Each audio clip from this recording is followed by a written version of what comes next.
Op's son died unexpectedly, and his wife's narcissistic immediate family, along with his sister, made it so much worse. Editor's note: Op made 2 original posts, one about his mother-in-law and the other about his sister, that add context to the whole story. Both have been included before the first update. All posts by you/throwaway and broken 13. Mother-in-law post. Op posted in r/just no mill. Our son died unexpectedly and my mill made it so much worse. I was told to cross-post here as it is a more appropriate sub for my story. I needed to tell my story, get an unbiased opinion, and just vent to get it off my chest. I'm using a throwaway account because the details are very private, and I wish to remain anonymous. Warning: this is long, as I am a very detailed person. This is just one issue in a very hard year, as there is much more. To start off, I guess, my son is dead. My little boy was 13 months old. A pillar of health. We cherished and cared for him with all we had. He was perfect on Tuesday, dying on Wednesday, and passed 7 days later. That is a whole other story in itself. I got along well enough with my in-laws. However, my mother-in-law acts very immature and erratic. My wife told me her mom used to be an alcoholic. As I grew more confident in my relationship with my wife, I told her, I think your mom might have alcoholic brain damage. Where I need help is this. My son needed emergency surgery as his brain, for unexplained reasons, was swelling. They had to remove part of his skull to allow for the expansion. My parents arrived within an hour of my call. My in-laws, whom this post is about, arrived much later, even though they live 30 minutes closer. My in-laws left as quickly as they arrived. My parents, however, stayed. They slept on waiting room coffee tables, waiting to hear if our little boy would live. He made it through that first surgery, only to pass away the day after Mother's Day. My parents never left our side, even though they had brought no clothes or supplies. My in-laws, on the other hand, did not reappear until it was time to say goodbye. My mother-in-law arrived in pajama shorts and a t-shirt that was too small to hide her girth. She began asking the nurse if they had ever treated any murderers. As we took our time saying our goodbyes, she noisily played games on her iPad. The nurses arranged for us to take him outside one last time, even though he was on life support. You see, our son rarely cried, but whenever he did, we simply took him outside. It cheered him up instantly. Being outdoors was his favorite place in the world. My wife went first and held him one last time beneath the stars to say goodbye. Before I even had my turn, my mother-in-law asked us to hurry up. I was furious. I told her in the calmest voice I could muster, leave. I meant for her to go home. She took it as permission to go inside. She stopped to clarify, and I just said, go. We brought my son back inside, and they disconnected him from the machines that kept him alive. It was the hardest thing ever. I have been diagnosed with depression, severe anxiety, and PTSD, and I am on antidepressants as a result. While we were waiting for him to pass on, he slowly started turning gray. My mother-in-law decided to clean up his hospital room. The problem with that is, as you know, she wasn't there, so the stuff she was throwing out was our paperwork from the social worker for grief support, etc. My mom stopped her from throwing it out while I yelled at her to stop. All the while, my father-in-law and sister-in-law sat there doing nothing, looking annoyed. When he was finally gone, my wife had to wait for the nurses to remove him from her arms, which was quite difficult as he was limp. My mother-in-law left immediately. When my wife got up, she asked, crying, "Where's my mom? I need a hug." We did not see or speak to my in-laws for 2 days. We couldn't bear the hurt on top of the grief. I decided to clear the air and invited just my father-in-law for lunch. He arrived, made idle chit-chat, and then got up to leave. I said, "What about lunch?" He said he needed to get home. We told him to wait, we needed to discuss some things. We described how hurt we were by my mother-in-law's behavior, and he said she just didn't cope well. We said we would do our best to understand, but while we were sorting out our feelings, please ask her not to disturb us. We also said that if she was struggling, she had the option not to come to our son's visitation, we would understand. His response was, "Well, I guess I'll go home and kill myself." I have no clue what he said to my mother-in-law. Next thing we know, she phones and says, "I hear you are upset with me. Too effing bad. I won't be at the visitation." Click. I was furious. I felt like I had just failed as a father, I was not going to fail as a husband. I immediately called her back and tore her a new one. Her response was, "I am not going to talk to you if you are going to use that language." I said, "F you. You don't get to swear at my grieving wife and then claim some kind of moral high ground." She hung up on me. She immediately phoned my wife, who had said and done nothing at this point. She called my wife a effing beach and hung up. Then she began calling us every 2 seconds. Then she started sending threatening texts, saying she would harm us. I called my father-in-law and told him to get things under control or I was calling the police. He begged me not to call the cops and took away her phone. The call stopped. We did not receive any support from my wife's family. They did not attend any events prior to the visitation. My father-in-law showed up late to my son's visitation wearing cargo shorts and an old golf shirt. A few days passed. I called my wife's aunt, whom I had gotten to know a little, as they were not a close family. I asked her for some perspective on my mother-in-law. She said they had a falling out over 20 years ago. Apparently, the aunt had cancelled a sleepover between my wife and her cousin because the cousin didn't want to go anymore. My mother-in-law told the aunt, "I hope you die." She then drove over to their home, knocked on the aunt's door, and told her again, face to face, "I hope you die." Apparently, my wife's family disappeared for 3 years. The extended family had no idea where they were. Then we spoke to my wife's grandmother. She told us that my mother-in-law was diagnosed as bipolar years ago and has a history of violent behavior, including repeatedly slamming the grandmother's arm in a car door. The grandmother reiterated that they lost track of my wife and in-law's whereabouts for 3 years. She feared that my mother-in-law would be violent toward my wife. My wife broke into tears, saying that her mother had beaten her repeatedly in her drunken stupors. Now we had a clearer picture: my mother-in-law is mentally ill. My father-in-law knew this and hid it from his children. He knew how unstable his wife was and still brought her to the hospital. He completely mismanaged the situation by keeping everyone in the dark. My wife asked him very respectfully for a break in communication, advised by her therapist, as she needed to heal, and her family was hurting more than helping. It's been a few months, and we finally heard from him again. I have copied and pasted his email below. I hope you are doing well. You are always in my thoughts. I'm writing this email because we really need your help with Mom. She has been in the psych ward in the hospital twice, once for 6 days and then for over 2 weeks. The root of this problem was her reaction to your son's passing and how her reaction to this was treated.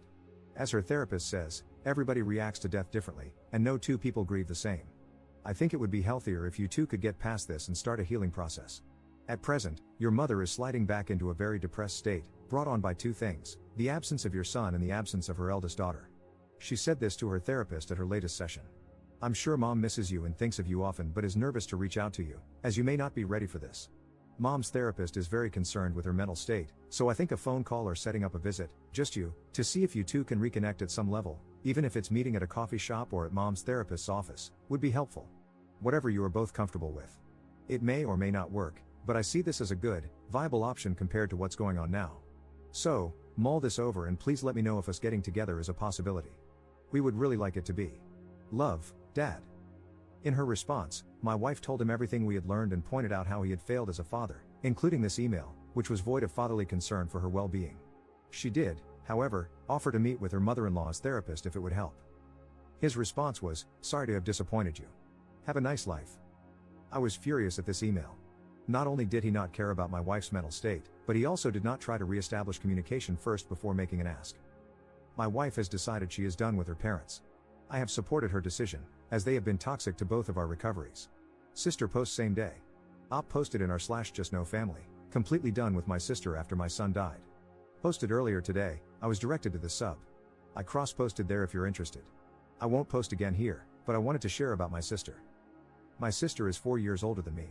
We were somewhat close since our parents only had the 2 of us. She always bossed me around, but by the time I was 12, I realized she was not a kind person. My sister had screwed me over for years. I would help her constantly, even to my own detriment, because, in my mind, that's what families do. But she would never help me when I needed her. The few times she agreed to help, she would pull out at the last minute. I could give you years of backstory, but I'll skip ahead to the final straws. 4 years ago, my wife and I were buying our first home. My brother-in-law owned a truck for his business. My sister offered it to help us move, as my brother-in-law was quite sickly, lung issues, and couldn't help with the actual lifting, etc. This was to be their contribution. 2 days before moving day, she called me to say she didn't want to put the wear and tear on the truck. I was stressed beyond belief and furious that she was pulling this crap on me again. However, I kept my cool. She swore up and down that they couldn't help, that my brother-in-law was too sick, and that his nurse would be coming on moving day. She offered to pay for a moving truck if I could manage to book one. Great. I booked the truck and called her back. She yelled at me and told me it needed to be booked under her card so she could write it off. Fine, whatever. She gave me the card number and then said, "Well?" I replied, "Well, what?" She asked, "Aren't you going to ask me to help you move?" In my head, I was going, WTF? She had spent months telling me they couldn't help, including in this very conversation. I replied, "No." She lost it again and accused me of just using her for her money. At that point, I had enough and said, "You know what? If you think that little of me, the truck is already booked under my credit card. I'm good." I hung up and didn't speak to her for 2 years. What brought me back into the fold was that my brother-in-law was dying. I decided that, As crappy as she was, everyone deserves family. I reached out and asked if she needed anything. She asked me to visit her husband in the hospital, so I did. I visited him once a week until he was transferred further away, and then I started calling him. He died waiting for a lung transplant. My mom phoned me with the news. I said I'd be at my sister's place right away. My mom said, "You might not be welcome there." I said it didn't matter. Family is family. If she threw me out, so be it. I had to try to be there for her and her kids. We never reconciled. We just pretended nothing was wrong. I rejoined family events in an effort to give them a sense of family. My son was born about 6 months later. It became harder to be there for her as I struggled to find my footing as a new dad with a stressful new job. But I made sure I was there for the hard days. My sister made little effort to be in my son's life. I was confused because she had been so excited for his birth, seeing him as a source of light in her life. Yet, she would take regular trips to my town, get drunk at the bar literally around the corner from my house, and not even pop in. I found out she had started sleeping around. I'm no slut shamer, and with brother-in-law being sick for so long, I'm sure she needed it, so I encouraged her at first. Then she slept with my mom's boss. It started to get out of hand. My nephew quit hockey because he was getting bullied in the locker room. We were all stunned. He loved hockey and was so personable. We later found out my sister had slept with one of the hockey dads, a married one. Next, we found out she had a falling out with her best friend. She would only tell us that her friend was a beach. We later learned from the best friend that they had fought over my sister's new boyfriend. She didn't like him. He was a substance dealer. We have family in law enforcement, so we had him looked up. Sure enough, he had been charged as recently as 2016 but got off on a technicality. He also had a suspended license but was driving her car around with her kids in it. Things were very tense between the family and her. Then my son died. She made an effort while he was in the hospital, but once he was gone, so was she. She blew off his celebration of life with no explanation or contact. I mustered the strength to attend her son's grade 8 graduation the following week. She refused to sit with us or even speak to us. I stopped talking to her after that.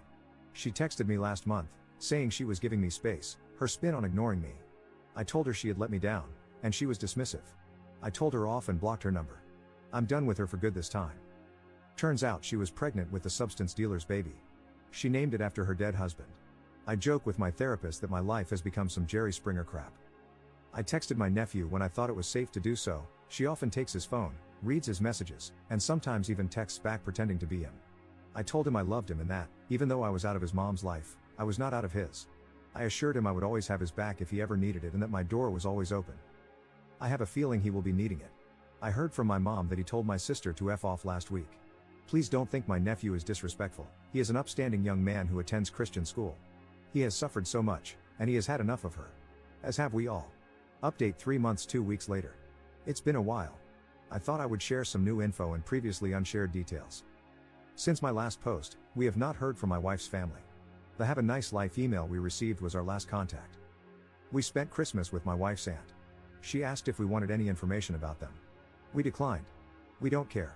They are out of our lives. We struggle daily with our loss. We struggle with zero support, as my parents are away. Last year felt so bad. Unemployment wouldn't cover me.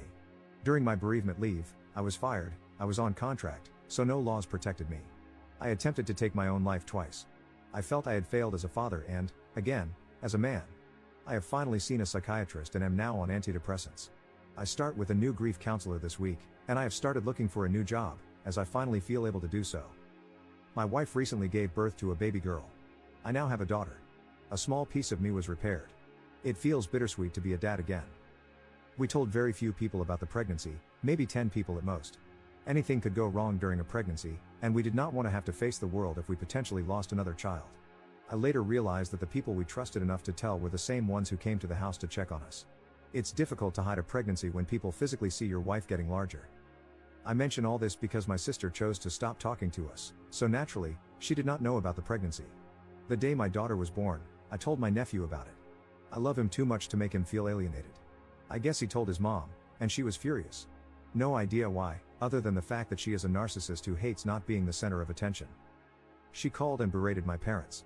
Meanwhile, her substance dealer boyfriend texted me, telling me how crappy my parents and I are. I responded by texting, "My son is dead. My daughter was just born. Is this the man you want to be today?" He called me a retard.